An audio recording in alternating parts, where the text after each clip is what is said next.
In totale sono 500-600 persone di questo ente,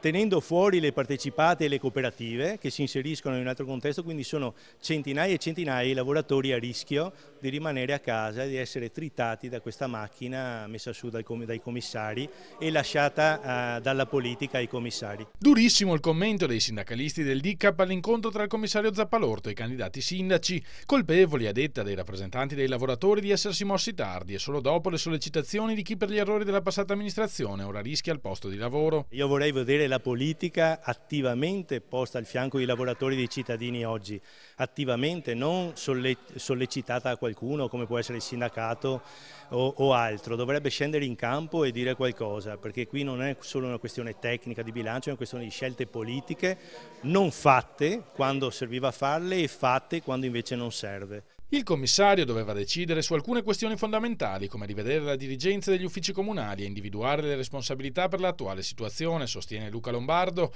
Nulla di tutto questo è stato fatto, si è preferito tagliare i servizi e mandare a casa i lavoratori. Ci saranno i precari della scuola che rimarranno a casa, cominceranno a rimanere a casa, ci sono altri 100 precari che non hanno nessun tipo di requisito, non sono inseriti in nessuna procedura di deprecarizzazione che sono all'interno del comune e che a dicembre, quando i contratti scadranno, rimarranno a casa, e poi ci sono altri lavoratori nel 2016 che andranno via via ad inserirsi in questa macchina tritatutto.